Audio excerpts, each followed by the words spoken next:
Hello and welcome to the Two Robbies podcast, your destination for in-depth discussion and analysis of the Premier League. I'm Robbie Mustoe, he's Robbie Earle, and here are today's topics. Newcastle defeat Liverpool 2-1 in the League Cup final to win their first major trophy since 1955, sparking major celebrations at Wembley Stadium from the Toon Army. Arsenal keep it in second gear as Mikel Merino delivers the winning goal in a 1-0 victory against the lackluster Chelsea.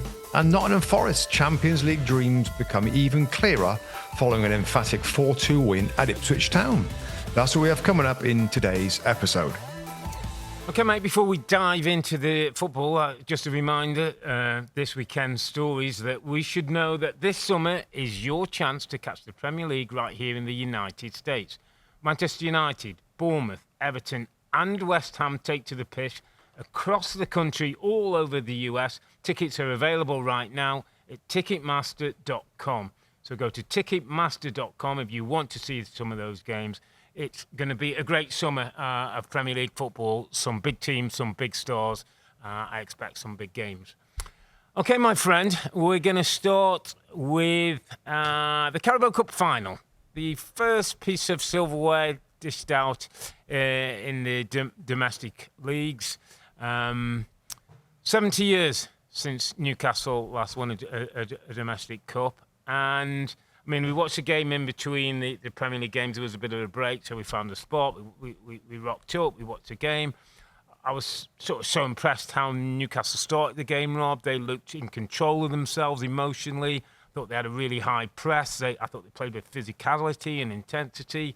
And I kind of thought to myself, probably can't keep this going for 90 minutes. But I've got to be honest, I thought it was an outstanding performance, an outstanding result. And I think, Rob, you'll talk to what this actually means to this football club, the supporters, and Eddie Howe and the group of players.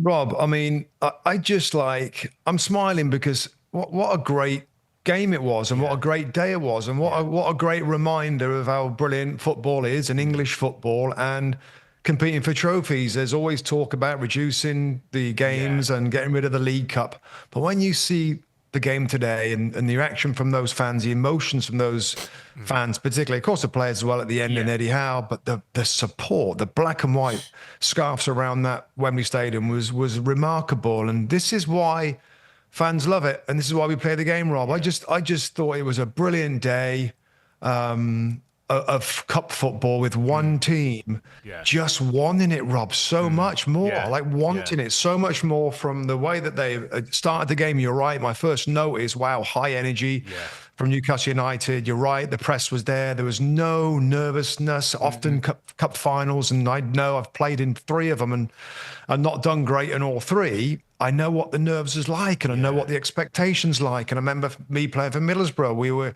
hoping to make history for the club, and same with Newcastle United. But they showed up, Rob, and I just couldn't. I just thought they were at their very best, and we've spoke about Newcastle all season long, and their best, what it looks like. It looks like physicality. It looks like power. It looks like Joelinton in beast mode in midfield, just running himself into the ground, Rob. Like, just they were not going to be stopped winning this title. We'll get on to Liverpool's performance, but I just, with the team that was picked and Anthony Gordon not being available, being suspended from the game, I thought Harvey Barnes, well, I think we both agree he's a really, really good player and a great player to come in.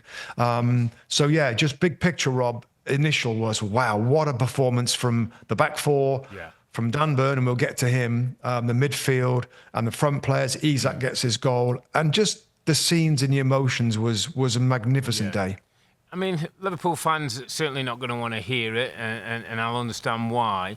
But I almost kind of felt, I'd love to see Newcastle win it, Rob. They haven't won one in 70 years.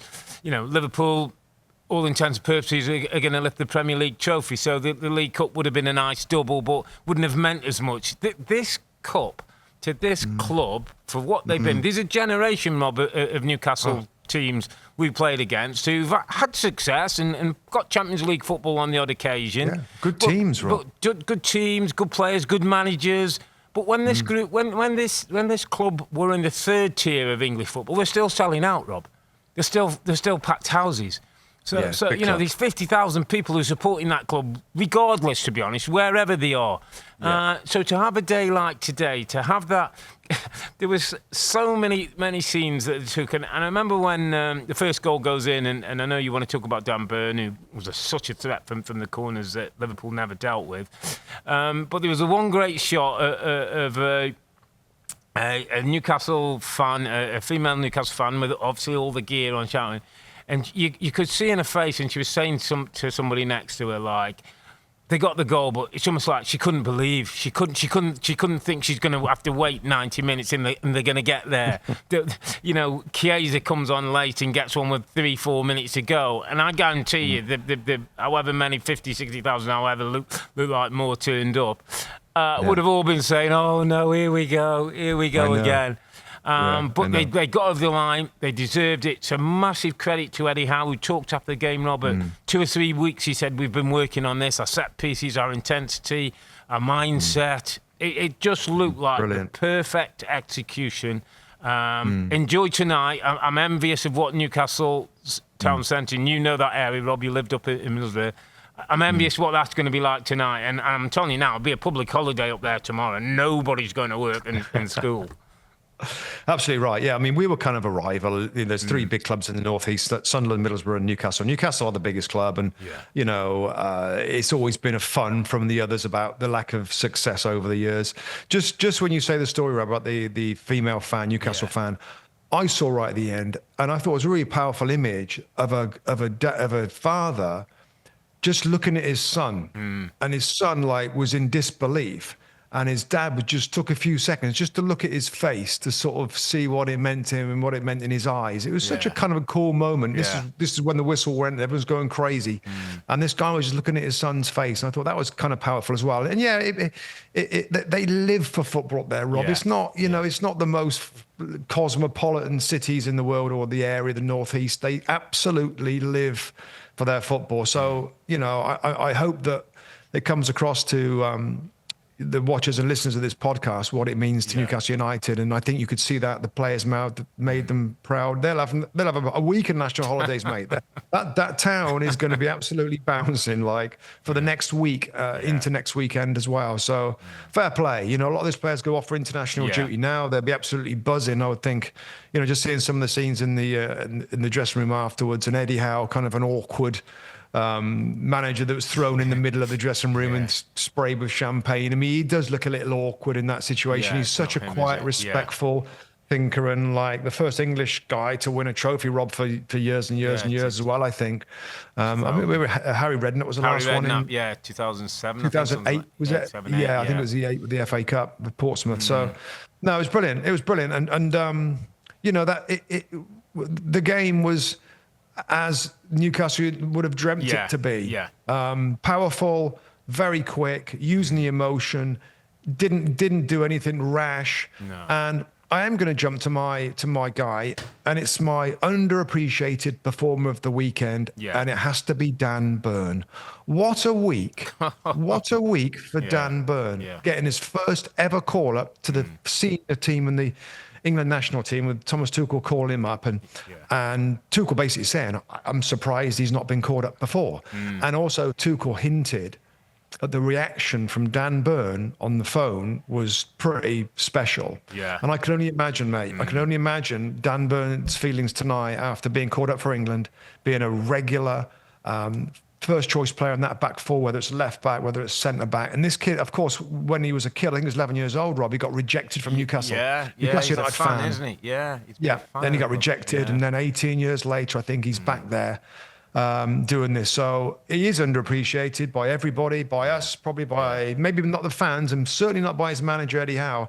And I actually spoke to Dan Burn at our last summer series, Rob. I went into the city, and I met a few of the players. I met Nick Pope and Dan Burn, and actually both of them. What wonderful, I don't know, just representations of the football club. Very softly spoken but respectful, and I couldn't be more happy for those two. I mean, Nick Pope made a couple of good saves, Rob, but Dan Burn, special mention to him, underappreciated maybe throughout his career. And it's kind of rare that the good guys get the good days, and today was one that he'll never forget. Yeah, he won the man of match, Rob, and maybe yesterday, or you're thinking about this game, you think, oh, it's a Salah day, or it's a Van Dijk day, or it's a Dan Burn day, Robert. And what a week. I'm almost thinking, I might just have to retire if I'm Dan Burn now. Just got called up for England, just won the League Cup for your boyhood club. Yeah. Incredible scenes. So, yeah, it's a really good shout. An honest pro who's worked hard, who's come through the ranks, Rob, who's played in lower league, who's been rejected, who's had to take that on and making the most of it. Absolute congratulations. I think he stacked shelves, I think, Rob. Yeah, he's been in a supermarket, stacking shelves. And it's not been easy. And you can tell that in the way he plays and the way he addresses himself and the way that he's committed to the team. And I'm sure Eddie Howe, as with the rest of the players, are delighted for him because, as you say, he's one of the good guys who isn't generally going to get the spotlight, who doesn't win man of the match regular, who isn't a match winner in many games. He just does his job, goes about his business.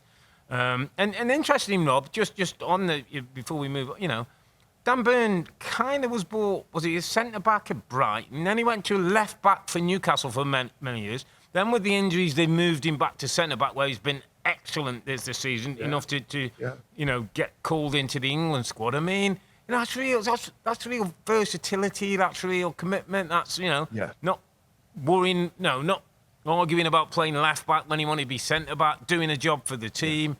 Good eggs, Rob, I call them. Good eggs in your dressing room. You can't have too many of them.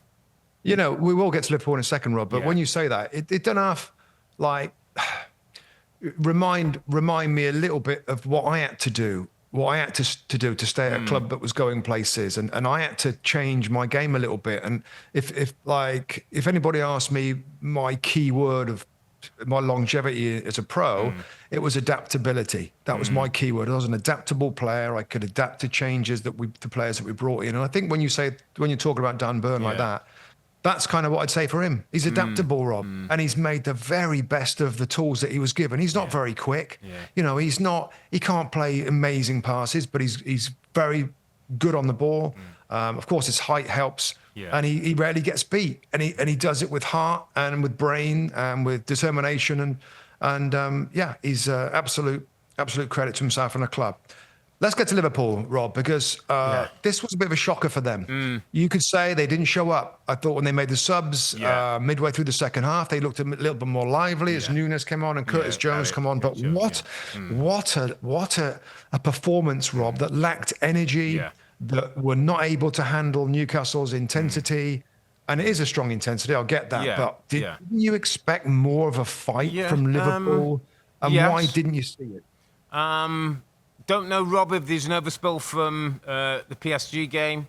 Extra time, penalties, disappointment, emotional drain. I'm looking at it that way. I've got to be honest, Bex asked us, both Tim and I were in studio this weekend, what would you fancy? I said, don't know why I got feeling for Newcastle. Just had a little sense for Newcastle, and I couldn't particularly put my finger on why. In some respects, I don't think, if I look back over the last 5 or 6 weeks, I'm not sure Liverpool have played particularly well.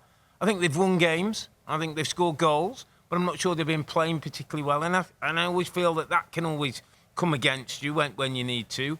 I just felt that the biggest kind of slur on Liverpool, they didn't match intensity. It almost felt like Newcastle wanted this more. It was like Newcastle went today. They weren't coming away without a trophy. No. I never got the sense that it was quite the same drive from Liverpool, which was disappointing. Yeah, I mean, whether there's a hangover from the PSG game, possibly. I think the thing, that the flatness in their football, they obviously wanted a slower game. And when Liverpool... they looked comfy when they could slow it down, but there wasn't that much time that was available. I mean, Newcastle were in their faces too much and were too aggressive with their pressing. And we've seen Liverpool before. It's only a few weeks ago where I remember talking about their ferocious counter pressing and winning the ball back and how hard they worked. Was it the Southampton game or maybe a couple of games before that? I was like, God, it was a regular game, but they were driving. They were driving to win the Premier League title and to find that gap, which they've got, and they deserve to be right there, and they're probably going to go ahead and do that. But maybe it was a little bit too much, Rob. And could you say, throwing it back to your side, could you say that Arne Slot in recent games, and I know he's had some big games, Yeah. but the Southampton game, I think there's a couple before that. Could there have been a bit more rest and rotation to keep the team strong? Or I mean, I'm only. I'm not sure I believe it. That the answer is yes, because you've got Champions League. You don't want to really slow down in the Premier League, no matter who you're playing. But could have done anything different, Rob? I says, do you think in getting a stronger kind of performance? It was interesting that after the game, he said it was a Newcastle type of performance that we couldn't play at, and he said if we play them 10 times. And they play in that way, they'll win 9 of them. So it was almost, which was quite frank. I got to be honest, I don't necessarily see that whether the rest of rotation. We've seen quite a bit of that. We've seen Curtis Jones have minutes. We've seen Elliott have minutes. We've seen Jota come back in. Trent got injured, but, it is obviously a miss. Simicast has been in for Robinson. Mo Salah was flat. Yeah, he's been Mo flat. Salah, Diaz has been flat. Thought Livermancho looked up for the game. He's quick. He's physical. He's a good defender. When you're looking for spot, in other weeks, Liverpool couldn't play like that, and Mo's got him out of the hole. He's done 2-3 things in the game that have got him out of the hole. It wasn't happening today, and so they didn't have that get out of jail card that I call it. That Mo Salah is for you in the Premier League. And competitions beyond. So, another bad day, Robert, back-to-back defeats. And I suppose the bigger picture is, the 12-point gap at the top of the table, they play Everton in the Merseyside derby when we return from international break. Beck we were talking off air during, as we were watching the game, and is there a chance of a little wobble? Your 12 points clear. Is there a chance of a wobble? That's a shock. Rebecca asking. Is this a shock? Rebecca asking that question. She's hoping for a little. Basically, little if Everton could beat Liverpool and with 9 points, and then the two teams have got to play May 10th. Yeah, they have. Yeah. Have we got a little bit? Could we ring a little bit out in this title race still? Well. Yeah, possibly. You could argue they're running out of steam a little bit with these recent performances in games that I know PSG were a really, really good side, and it was a tough game, but you still, I don't know, I still think they left a little bit in that tie over the 2 legs, and they certainly look tired today. I don't think it'll be a big enough wobble, Rob, for him to lose the lead, But yeah, Everton on a run. They're not losing games right now, so that'll be a difficult one. But I just think with a little bit of a break, and of course you never know what your players are doing internationally. Are they playing 2 games? Are they playing all the games? There's always a bit of concern. So Arne Slot will be a little bit concerned until those players come back. But if they come back with no problems and maybe a little bit of rest, because international football is a little different and different players play. I kind of see them roaring back, actually, mate, in that derby. It's just that's a final. That's a League Cup final that they didn't. And that would have been his first trophy, wouldn't it? I know the Premier League is probably going to come and great teams, but that would have been his first one, Rob. And that's a double if you get the 2. That's a big disappointment for him, I think, today. Yeah, it is. But I guess he's learning, Rob. He's still learning, and he's still figuring out what he might need, and whether that might be a striker. We'll see. The midfield were a little quieter today. Gravenberch wasn't quite. It was just a bit of an off day for Liverpool. It's just, I'm sure their fans are a little gutted. Really, they've had a tough week. But I think we're going to be pitch side, mate, on the last game of the season, watching them lift the trophy at Anfield. Yeah, so I'm sure that they'll be back to buzzing on that one. But one team will hope that there might be at least a change, or certainly would have loved to change, would be Arsenal. They hosted Chelsea at the Emirates.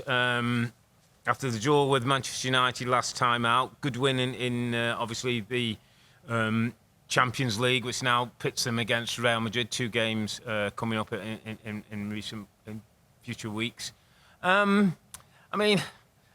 Merino set-piece goal, first one this year when everyone was talking that they weren't there. I said today, it almost feels like for Arsenal, the set pieces is like getting an injured player back. Once those start going in, it gives you a little bit of belief.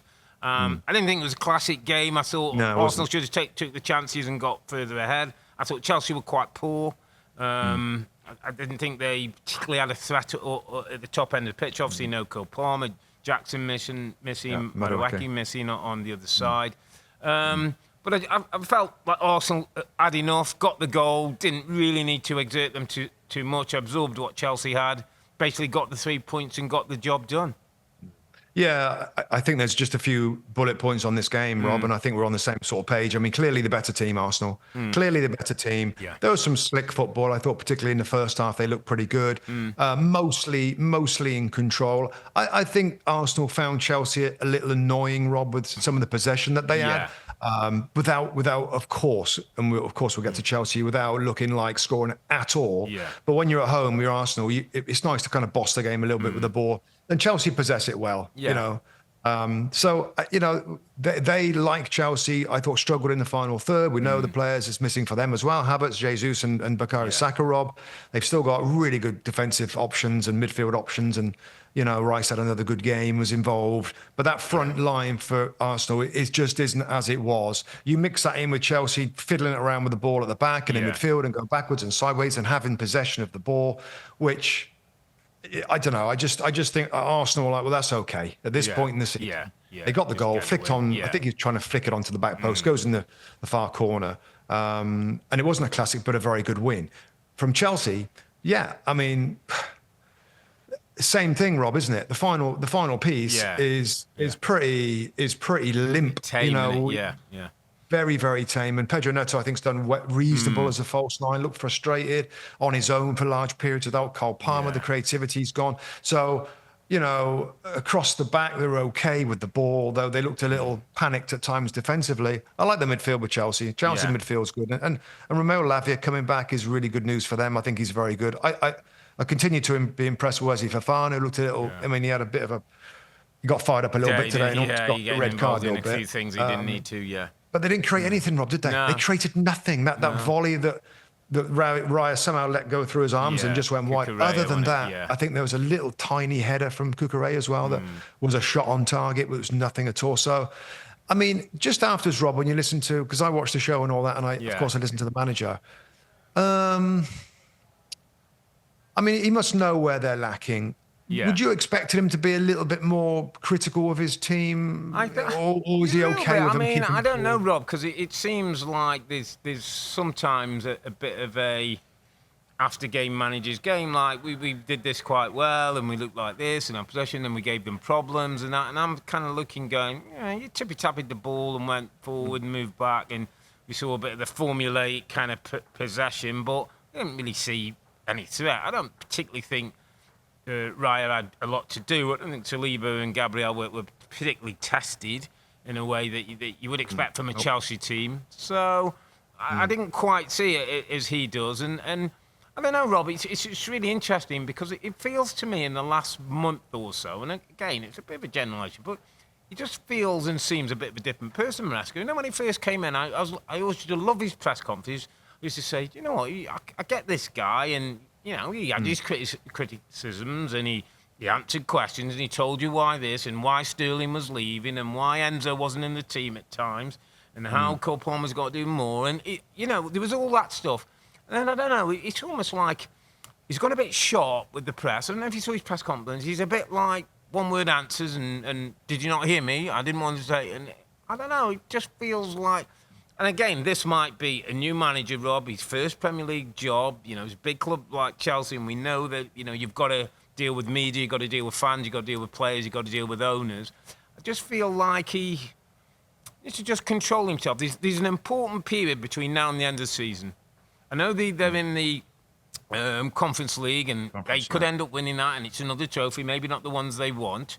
But I think between now and the end of the season is an important time for this Chelsea team. One, they've got to come through a little bit of a challenge now because people are chasing them. They've got to get fourth or maybe fifth will be good enough. Get over the line and get Champions League football. And then that's a hurdle that they've come over. Keep saying about this team, they've got to mature, they've got to learn. Yep. Well, there's a 9-game window now, mate, to mature and learn. Yeah, but this was one of the consequences of going with a young squad, Rob, wasn't it? And the philosophy. Yeah. And I I kind of like applaud them doing something different. They're trying to buy up the best young talent and really build a team for the future that could dominate for a period of time. Correct. Now, the downside or the potential problem was the lack of experience, the lack of leaders, young players finding their way. Some are in great form, some are not in great form. Now they've got injuries. I'll tell you what we're seeing, Rob, for me as well. There's 2 players that played today, started the game today, that are weak for me. They're weak. They need upgrades. Jadon Sancho and Christopher Nkunku. Yeah, the 2 wide players were not. I mean, and this is all part of it, Rob. Isn't it? I mean, you find a Cole Palmer, Madueke looks like he's got a bright future, and a couple of, obviously, there's some ones that look really good, and there'll be ones that aren't quite ready to go on the journey. I think this is always going to happen. Always going to happen. They're going to find little holes in the squad, and whether that's a centre forward, whether that's another wide player. And I know it seems crazy because they bought a lot of players, but this is what happens when you buy the young ones that aren't proven in the Premier League level. That they're hoping that they can go on to be superstars. Cole Palmer could be a superstar, and a couple of others in the team as well. So I hear you, and I take your point. So is the next step, because I want to come back at you with a slightly different look. But is the next look a next young player who you say, okay, we're going to take the gamble, or going to try and get the potential, or is there a stage where you have to go, I need to go 24, 25, little bit more know-how, a little bit more understanding of things. So that's part of my question, Rob, and then I'm going to go back to the second part. Is a lot of money spent, numbers in the building. I still don't think, Rob, in key positions down the centre spine of this football team, the goalkeeper, I'm still not sure. So I thought Sanchez today looked a bag of nerves. It's not that you're not sure, mate. You know. And yeah, we both know. so that needs upgrading. Yeah. I still think there's another centre-back who has to come in the building. I'm not sure Fofana and Colwell will be the centre-back partnership that can... I do. I know. I think they can be, and I know we disagree on that. I think in midfield, I mean, Palmer, if he's going to play in there and how you build that up, but maybe you've got enough there. Wide players, I think we both agree. Madueke's out, who's a bit amiss and has been in decent form, but I'm still not totally convinced. Maybe if Neto's playing there, it's different. Yeah, and the centre-forward piece. So I still think we're 4 key pieces from being where we would want to say, with potential, this is the kind of group I'm going to go forward with. Yeah, I don't know if it's 4. I can definitely see 2. I can definitely see a striker. Yeah. I can definitely see another wide scorer, right? A regular wide scorer. So like some I of the would other teams. say a central midfield player. Crikey, you got enough in there, Rob. You got Lavia, you got Romeo, you got Enzo Fernandez. Enzo and that. They're more attacking. You got, I mean, he likes Reece James, which is in midfield. I think they're pretty good in an 8. A Morgan. Well, Enzo's the 8. Enzo's the 8. The Morgan Rogers player I'm talking about. Well, maybe. And I'm not convinced with the centre-back pairing, I've got to be honest. Right. Yeah. The other part of your question, Rob, which I think is a great question, is... What's the profile of the player they bring in? Yeah.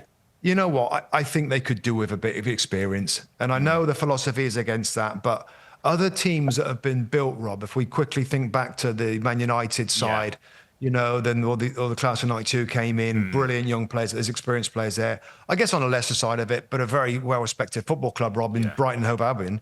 They have a ton of young players, but they have their experience in there. They have the Danny Welbecks and the Lallanas and the few other players that they bought to add that experience. So, would I like to see a 27, 28-year-old right in his prime, a strong personality as a striker or a wide player to add to this group? I would. And we'll see. We'll see whether these directors of football feel like that's the way to go. The biggest worry, Rob, and we'll move on in a second, the biggest worry that I've got for Chelsea is the support and the fans. And this is different. And I don't know whether they're liking the slow football. With what they're doing and this kind of Enzo saying they have to understand what I'm trying to play and the way I'm trying to play. It's a very different way to what they're used to. They're used to winning. They used to direct football, fast football from Mourinho and others. And remember the experiment with Mauricio Sarri, Rob, which was very slow. Like this, wasn't it? Yeah, and he didn't. Very slow tactical football. Process, and it didn't work. Less risk. That's my biggest fear of this club, is that there's at some point. And I don't know whether it's going to happen. I mean, I know there's a little bit of unrest, but that might start edging the board and the owners to think, well, is this because I mean.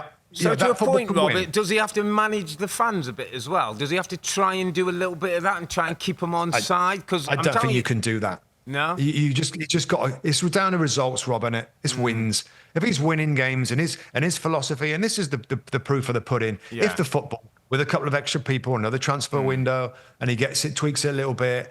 If there's obvious progression, he's winning a lot of games, he's getting closer to the top. Or everybody's good. But if he isn't, and next season or even if they don't finish this season in the top five spots and they keep the manager next year, if they're not quickly up there, then they'll be under pressure. Then they'll be under pressure. So that continues to be, I think, his biggest challenge is convincing the fans that younger and more patient football, which can work. There's plenty of teams that play patient football and win a lot of things all over Europe, is the way to go when Chelsea fans aren't really seeing the full potential just yet. Yeah, still work to do for both these teams, but good 3 points for Arsenal regardless of performance. We're going to go to other results, mate, over this weekend. And another standout for me is Ipswich Town 2, Nottingham Forest 4. 2 goals for Ipswich. I think slightly flattered them, Koyuste and Hurst with goals. A Nottingham Forest team, Rob, and I think in a spell of 35, 37 and 41 minutes. So 6-7 minute spell, they get goals through Milenkovic, 2 through Alanga. They're 3-0 up at half-time and absolutely flying. And the only question to ask is, are you on the Forest Express? Are you on the Forest Express, my what do you need me? What do you need me to say? You know what I mean, like Nottingham Forest sitting third in the table. They've on 54 points, so there's a real sort of gap starting to form. And I said to you a week or so or two ago, I know. I feel that this, the win against Man City I thought was huge. They go down and take care of business, maybe as you expect, but 4 goals in the manner that they go. The confidence of the players, the style of the manager. I think even, Rob, 1 or 2 players not involved in the England squad, although we are hearing breaking news that Gibbs White's been brought into the squad, I think, because of Cole Palmer. So he has been brought into the squad, which is great. But even a little bit of that, like, okay, we'll show you that we're good players. Come on, mate, you've got to be on the Nuno Express. Yeah, listen, I'm happy. I'm happy to be proven wrong on it. I'm going to stick with they're not going to make the top 4, and if they do, then brilliant. What about 5? Well, I don't know. Are we? I mean, Champions League football is what I'm saying. I mean, they got a great chance, haven't they? And fair play. It's a brilliant story, by the way. It's a brilliant story. Yeah. And I tell you, I love even more now playing more central is Anthony Elanga. Yeah. Elanga, we always sort of like, as the season goes on, Rob, it was Gundogan won it a couple of years ago. It's like the underappreciated guy that keeps showing up. And we can only pick a player once per season. Yeah. And it's like, he's really proven to be a proper player, wide player, a forward. I think we know his maturity when he speaks and all that. That with their defensive line, those centre backs, those midfield players, and Gibbs White. I mean, I was shocked that Gibbs White wasn't in the original squad. Yeah. I mean, God, I don't know what else he can do. The way the team's playing, the way he works. Jordan Henderson getting another. That's odd to me. That's odd to me. Crikey. I mean, you have got to start looking around at other options in terms of holding midfield players that are fit and available, and maybe that's the main problem there. But no, mate. I mean, the Nottingham Forest. It's a little bit that euphoria from that crowd and what they're on right now. Yeah.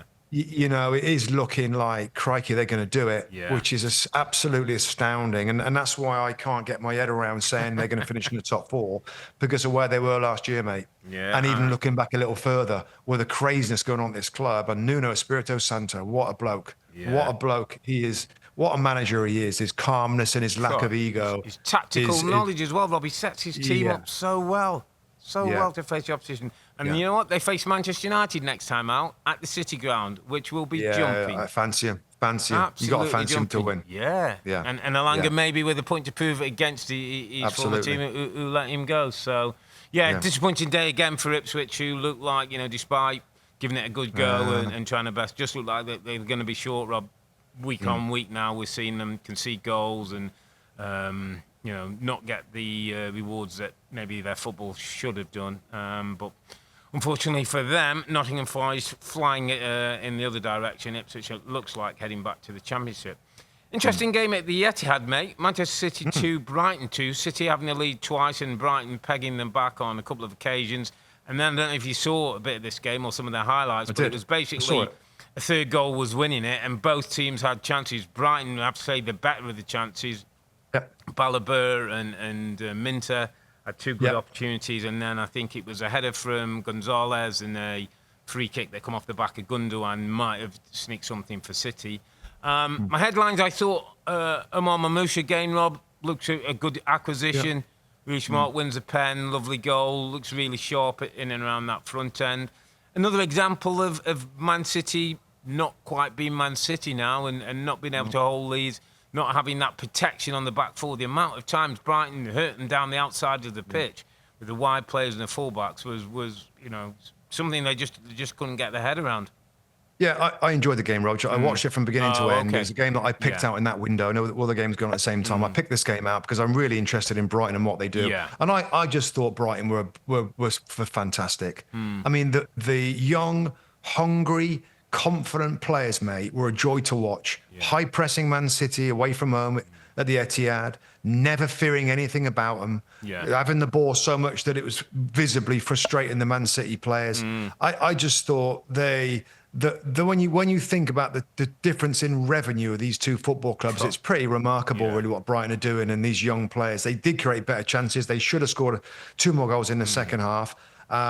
They play out from the back under pressure. They high press. They do all the things that City try and do. They act like a big club the way that they play. Their tactical setup, the confidence, and these young players. I mean, they're just fired up. There's nothing to fear now at Man City. They played that way, and it's awkward. It looks awkward for Man City that they can't dominate like they did. City looked really uncomfortable when Brighton had the ball because Brighton can play. Brighton can play, and they try and play, and they open up and they create lanes, and they keep the ball great. And City aren't good at playing that teams that do that. So, I think Silva came on and then went off again. Yeah, he got a knock, didn't he? Foden. And he didn't look thrilled about it. No. And I thought they tried to ramp up the pressure up in the last 20 minutes. Man City had a bit of a go, didn't they? Yeah. I mean, they're just not as slick. They're not as dominant nowadays, and.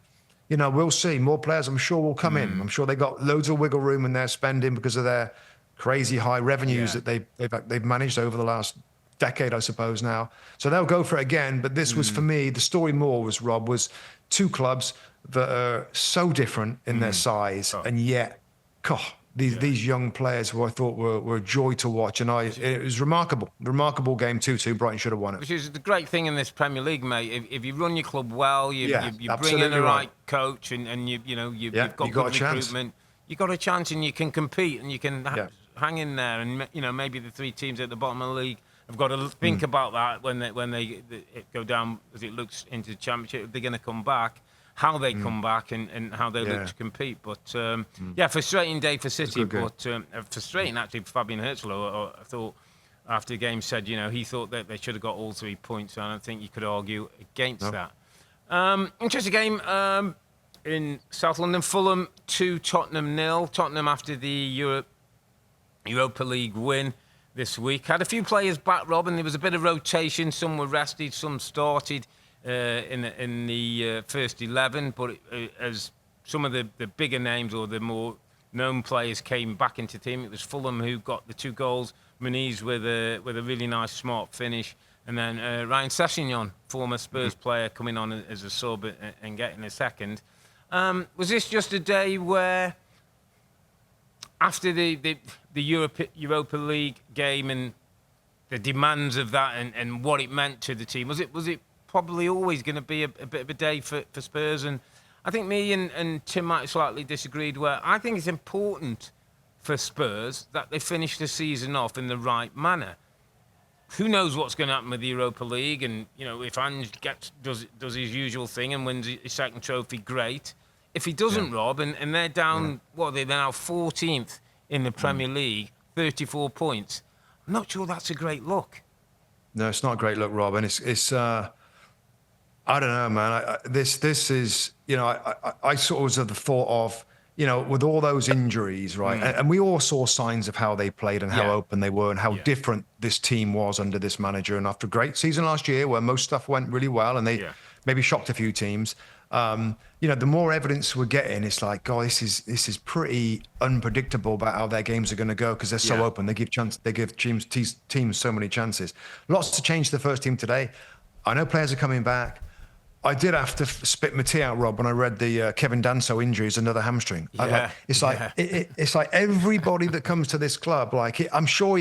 It's just not. It's just this is pick just one crazy. up on the way as you come through the door. Oh, I'll take that hamstring injury with me and go into the dressing room. It's incredible. It's got to be something either with the way they play, Rob, or the way that they're training. Or the training, yeah, and the rest and the rotation part of it. I don't know. We're not. Sadly, we're not close enough to try and get more of an opinion on that. Yeah. But I'll tell you what. When both we were in play, when there's a few injuries, I remember a club when I was at one of my clubs. There was a lot of groin problems, like these groin disruptions, and they had 3 or 4, and it was like alarm bells ringing, like what is going on? Yeah. We looked at our services, the training, the rest, the sprints, the warm-up stretches, the warm-down stretches. Yeah. Were we on a Sunday to warm down? They went into it big time. They have to be doing that. And I know there's been hamstrings at different clubs, and I know that Postecoglou was saying that you're going to see this in all different clubs. It's just the amount that Spurs. Too much, isn't it? Back to the big question, Rob, and I know Rebecca asked you and Tim. Yeah. I thought a really good question is if they go out of the Europa League in the quarterfinal stage and finish 13-14, is that going to be okay? And back to your point, let's see how they play. Because if it's the same stuff, if they do go out of Europe early, and it's the same sort of football, some wins, some good, some bad, I think he's in trouble. Yeah, I honestly think he's in trouble, and I'd love to see more time. I'd love to see everybody back. All right, then, here's another go, Ange. Give us, because we ain't sure. Are you onto something here with this young squad, or is your philosophy flawed in the Premier League? So, but to that point, to just add to that point though, Rob, and I think the question was, I think Tim felt more that. You've got to put all your eggs in the Europa League basket and forget about the league. No, I didn't quite. Didn't quite. I just don't think you're Tottenham. You're a big sick club. You're now sitting 14th league with 34 points. You've lost 15 games, Rob. That's more. That's 6 more than Everton. Yeah, that's crazy. It's a crazy number. You can't be Tottenham manager based on that. I agree, mate. And let's see. I think it does need a strong finish in the league. I think there has got to be a sense from his fans that here we go. We're starting to get people back now. This is looking better. There's a victory. There's a clean sheet. Let's continue with this guy because I think everybody would want to. The project was going to be a longer one, manager.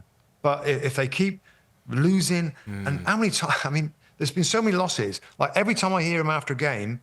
He's after a loss, and he's like, it's an awkward interview because he's trying to, we didn't find our football, and so another disappointing day for Tottenham, Rob. And I'm with you, mate. I'm with you on this one. Like, we need to see some better stuff. This is not good enough in terms of their league campaign. But if he wins a trophy, then he's going to be a ledge, and it'll continue. But that's a big if.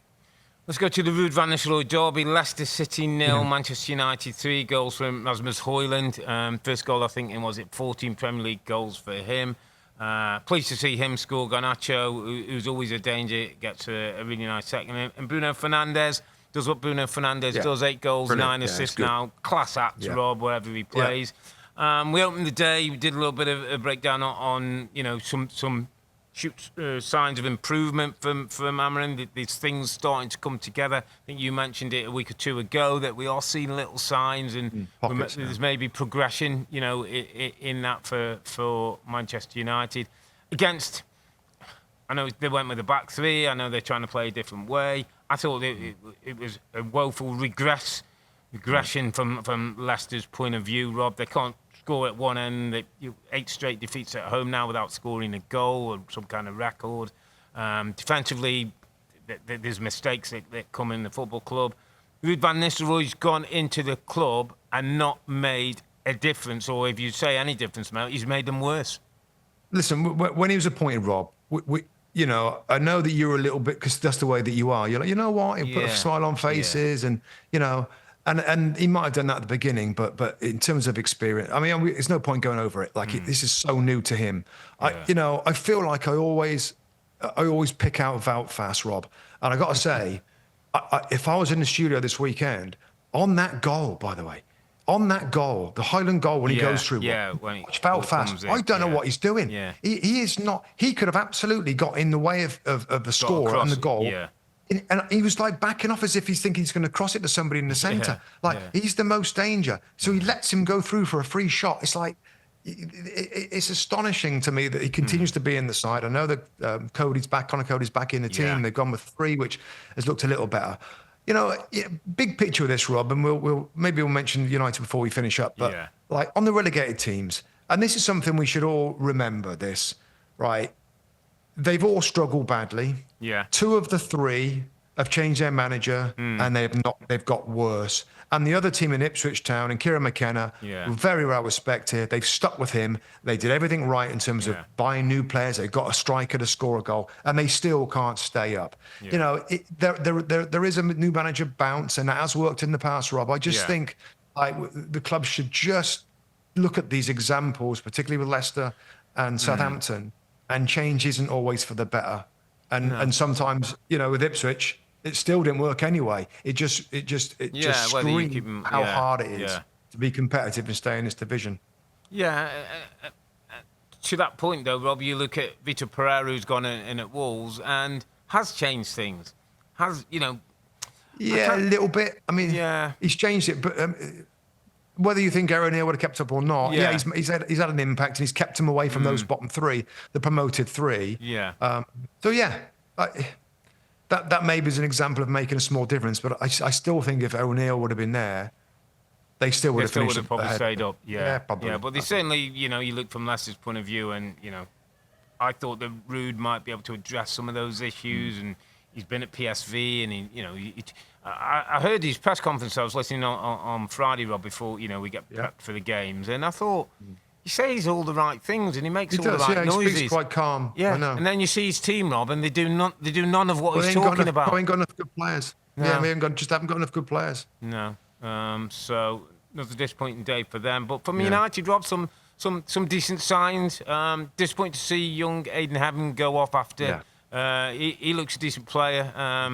Managers talk glowingly of him this week. First Premier League start. Thought it was nice to see a few of the kids coming on, Rob.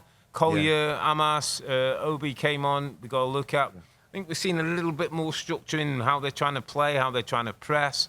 Whether Bruno's playing in a deeper position or forward position, he's influencing the game. Can they get Højlund scoring? Is a big if, but if that was to happen, it would take a lot of pressure off the team. So I kind of feel like it's been a decent week for Amrin. Big game again in Europe. They got that done. Win today, 3-0 against a really poor Leicester team, but little steps in the right direction.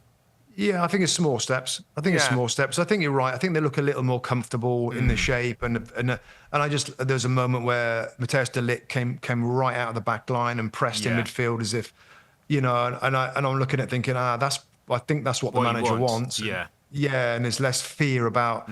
Popping out of your position, which you've spent maybe a career playing in different ways. Yeah. I don't know. I mean, all I know is that Alejandro Garnacho is a player that needs to be carefully managed because he's a talent for me. I've always liked him.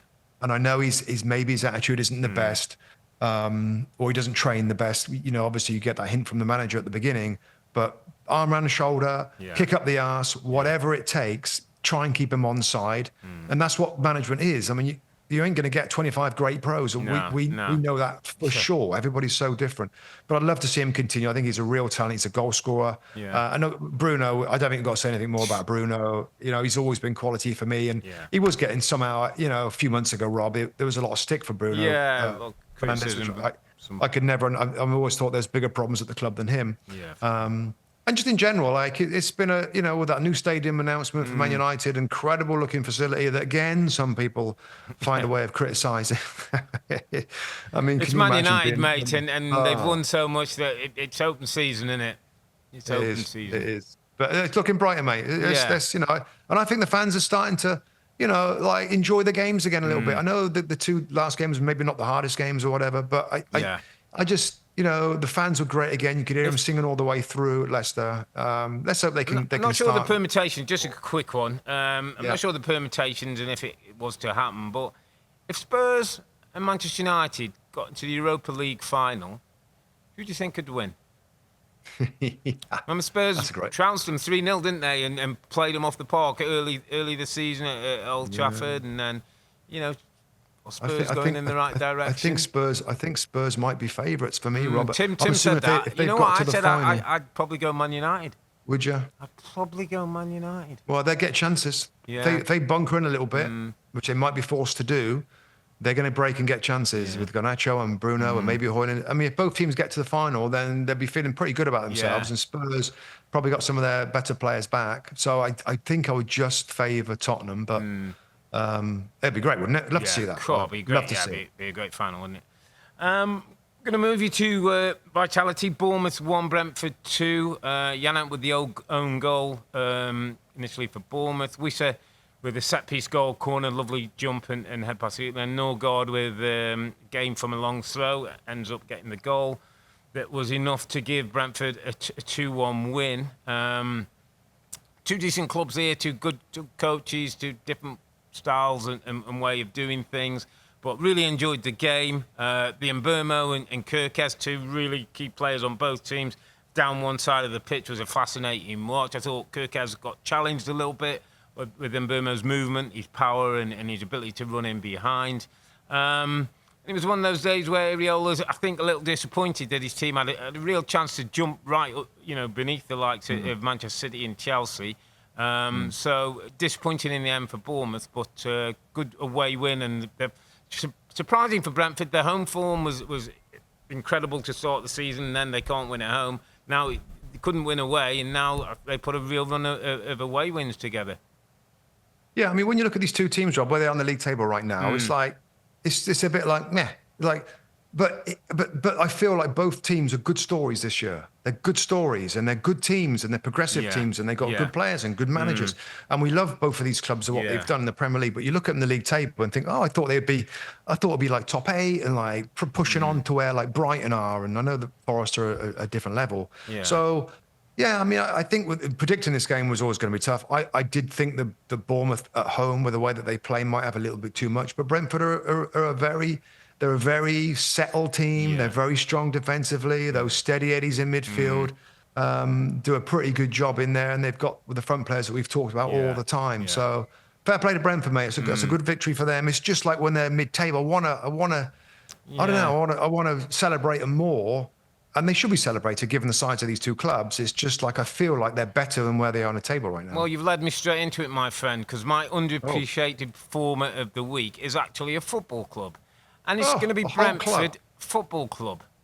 For what they do, for being 11th in the Premier League, but, not having the glamour of a Forest doing a Champions League spot and have been the story of the season, not having the glamour of Brighton, who played in Europe a couple of seasons ago, or Bournemouth, who's become the new team, with the Earle and the way he plays.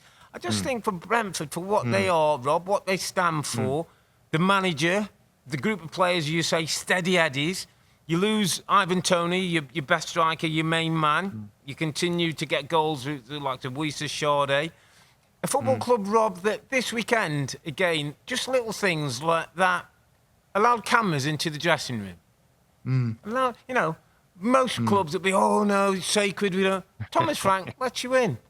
There's no trade secret. He still wins a game. Game. His team are well coached. His team are well thinking. Yeah. He's having a conversation as he walks off the pitch, and Beck's made a brilliant point as he's walking with Norgard, his captain, and they're walking off the pitch, and there was none of that hand over the mouth, like, what they're talking about. They're talking freely.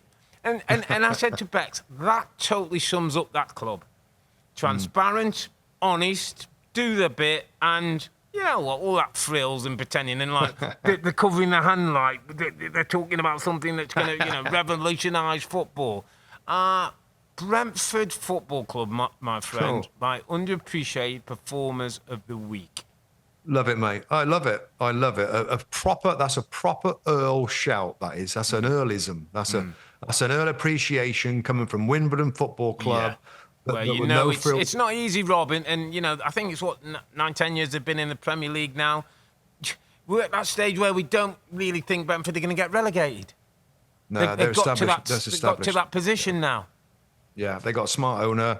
We know all about the owner and his history in stats and in gambling, and they got a supercomputer as well, and they do a brilliant job of that. So it's a really good shout. It's a really interesting shout, and I think maybe we should call out some of the less glamorous clubs a little bit more for how they do it and stay in the league. We've just seen 3 good football clubs come into this Premier League with proper history and still struggle. That's how hard it is to run a club in the correct way and the skilled way to get the players with the budgets available to stay in a division, and they've done it and they've established themselves. So I like it, Mr. Earle. Good shout. Okay, let's move it to... Yeah, look at the last games now. Yeah, what are they? Quick games. Everton won, West Ham won. Obviously, David Moyes against his former team. Souček with the goal, very typical Souček goal for West Ham. Jake O'Brien, who's been a bit of a story for Everton, playing at right back, getting goals, playing forward. 9 games unbeaten. David Moyes doing what David Moyes does. I saw a great line, where one of the fans just said, feels like our Everton are back. Regardless of what Sean Dyche was doing and how he's doing, David Moyes just has this affinity with the club, and he's touching the buttons for players and getting better performances. It's different, Rob, isn't it? It's a whole different mindset. Yeah. Now Everton is like, you know what, we're not bad. We can win a lot of games. Yeah, we're not going to win all of them. We're not bad. Instead of, oh, God. Yeah, grind out, here we go. We're going to go down, we're grinding again. Where's the next goal coming from? Where's the next clean, where's the next point coming from? And he's changed all that. It is remarkable, and... there's me saying earlier on that sometimes changing the manager for the bottom teams, doesn't always make a big impact. Yeah. Sometimes they do. And, that's why in our sport, in this game, you can never be definitive and say you should never do that, you should never have a young or never have old, because there's too much history now of everything being done by everybody. And David Moyes is obviously proven himself now over a long period of time. He knows what he's doing, Rob. Yeah. He knows what he's doing. He's not one of your fancy guys like you've talked about, but he knows how to motivate players, organise players. He has a great gut feeling for it all, and he's getting results. And I can't wait to see him lead out Everton in that new stadium starting next year. So it's a good story. Everton's ended up being a good story. Yeah, great story. And West Ham, I'm enjoying that. I'm enjoying looking forward to what West Ham could become under Graham Potter. I think there's work to do, but again, starting to see little signs of what Potter's trying to do. Let's finish off at St Mary's. Southampton 1, Wolves 2. Southampton another game, another defeat. Strand Larson with a couple of goals with Cunha out. Onuachu got a late consolation for Southampton. I mean, 9 points, Rob, from 29 games. I think even this week, the manager Juric admitted, like, we're done, we're gone. I'm not quite sure what you try and play for with 9 games to go and motivate the players, but at least to break that, to make sure they break the record of 11 points. I think that Derby got the worst return 11 ever. So, I mean, they need a win, which sounds a lot easier than it is actually at the moment for Southampton. Yeah, I don't know whether Juric will stay on, as manager for next year. I know his contract certainly allows for that. I don't know whether he will, given he's had no real impact. I mean, sometimes it's hard to have an impact if the squad's not good enough. Yeah. I mean, fair play to Wolves, Rob. Another good win for them. And he's his Vito Pereira. He's character, isn't he? He's a confident lad. He's a bit of a character. And, he's good personality. And so I think he has had a decent impact. And whether O'Neill would have done the same, I don't know. But it looks like there's a big enough gap now, Rob, for Wolves. Yeah. And, I'm pleased for Wolves. They're a big club. Club. And nine point gap, you just don't see these teams having that kind of run now. Not on a game's amount left. No, bit of a shame that we're not going to have a real race down at the bottom. But fair play to the likes of Wolves. They've got themselves out of trouble. Listen, mate, we're going to wrap it up there for Matchweek 29. It was the weekend of the Carabao Cup at Wembley, and we've got to say congratulations to Eddie Howe and Newcastle United, their first domestic trophy in 70 years. I mean, a great day for the Toon today. I'm just thinking about the night up in Newcastle, mate. It will be crazy. But wins for Arsenal at Forest at the top end of the table. Wolves and Manchester United get good wins down at the other end. We're on a couple of week break now with International Week and then FA Cup quarter-finals till the end of March. So we'll be back on Thursday, April the 3rd to recap Match Week 30 when Chelsea host Spurs in a game that's important for European football, but also important for Premier League points, certainly from Spurs' point of view. But for now, I'm Earle, he's Mustoe, together with the two Robbies. Thanks for watching and listening. Be safe, stay healthy. It's a good night from me. And it's a good night from him. Good night. Good night.